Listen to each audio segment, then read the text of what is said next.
Yo, what's up mga katabang? I'm back at welcome uli kayo sa aking channel. At ang vlog natin sa ngayong araw na to ay meron tayong i-update na bago na naman information about sa biyahe. At sana ay nakapaghintay-hintay kayo ng medyo matagal-tagal dahil hindi ako masyado nakakapag-upload ng mga update natin sa biyahe dyan sa NCR at dito sa South Luzon o Region 5 dahil marami akong ginagawa. Okay guys, bago ko simulan ang pag-update sa biyaheng ito na merong isang bus na naglabas ng panibago nilang location ng biyahe about sa kanilang mga lugar na kanilang babayahihin. At itong biyaheng ito na i-update natin ay para lamang sa biyaheng Bicol to Manila at Manila to Bicol. So bago tayo magsimula guys, gusto ko lang palang i-shout out ng aking fiancé na si Freezy Vlog Official. Ayan siya. At gusto ko rin pala i-shout out ang ating mga mahal na tropa sa Team Bicol Vloggers. Shout out nga pala kay Master Tenbo dyan sa Victory Legazpi. Shout out sa iyo. At sa tropa rin ng aking fiancé na si Christina Del Aire, shout out din sa iyo. At saka gusto ko rin i-shout out ang tropa natin dito sa Kumadkad na si K Asaytono Vlog. Ayan, shout out din sa iyo. Kumusta ang mga pagpa-vlog nyo? Ako okay naman ako. So ayun guys, sisimulan ko na ang pag-update. Bago tayo magsimula, siyempre mag-i-intro muna tayo.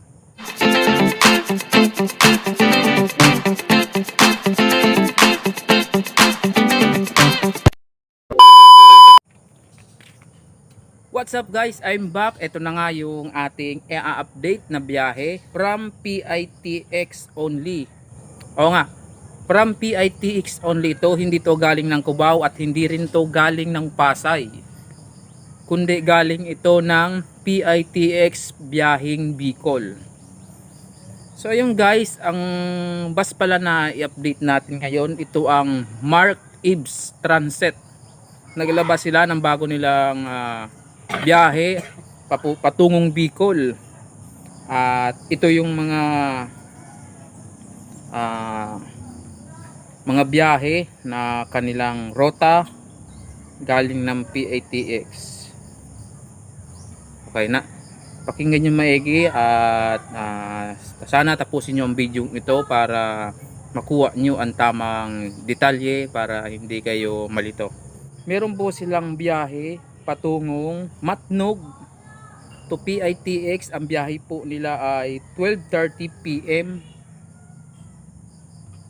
ng tanghali. At saka PITX to Matnog naman ay meron silang biyahe 10 AM at 5 PM ng hapon. Yun po ang schedule ng kanilang biyahe galing PITX at galing ng Matnog, Sorsogon. At para naman po sa mga uuwi ng Pilar o manggagaling ng Pilar, ito naman po yung kanilang biyahe. Pilar to PITX, 2:30 PM ng hapon ang biyahe nila patungong PITX. At PITX to Pilar, Pilar dun Sorsogon ito, 4 PM naman ang kanilang biyahe. Para naman sa mga taga Tabaco, Legazpi City, Albay, ito naman po yung kanilang biyahe. Tabaco to PITX, 5 PM po manggagaling ng Tabaco ang Mark Ives. PITX to Tabaco, 7 PM naman ng gabi ang alis ng Mark Ives patungong Tabaco.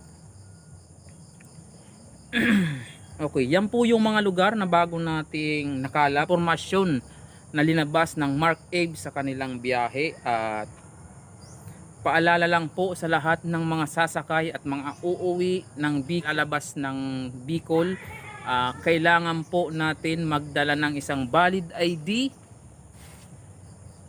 at kailangan po ay fully vaccinate.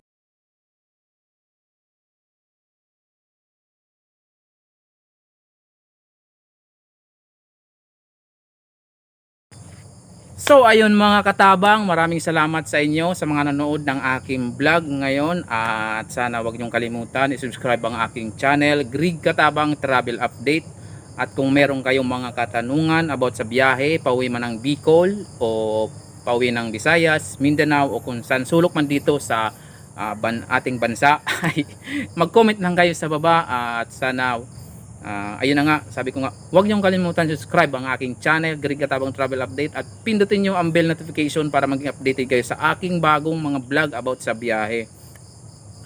So ayun guys, malugod ko pong ipinapaalam sa inyo na meron na po tayong 1,700 subscribers. Sana tuloy-tuloy pa rin ang pagiging supportive niyo sa akin bilang si Greg Katabang Travel Update.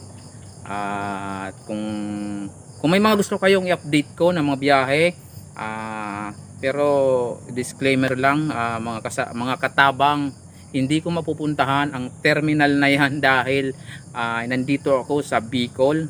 Umuwi muna ako, hindi ako makakapagpunta sa mga terminal. Ang ginagawa ko ay only in research lamang sa mga admin at mga page ng mga bus. Wala naman sigurong masama dahil hindi ko naman ginagamit yung page nila about sa aking ang tawag yan, about sa aking kagustuhan.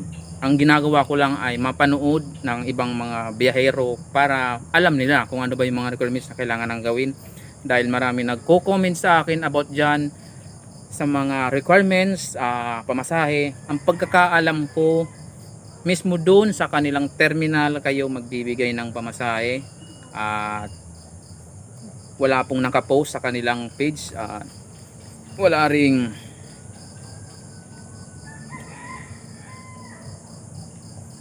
kaya nga sila nagbigay ng kanilang number para sa pamasahe at sa karagdagan na impormasyon. So ayun mga katabang, hanggang dito na lang ang vlog na to at see you my next vlog uli. So ayun, bye-bye na at ayun na, babay na sa inyo, babay na.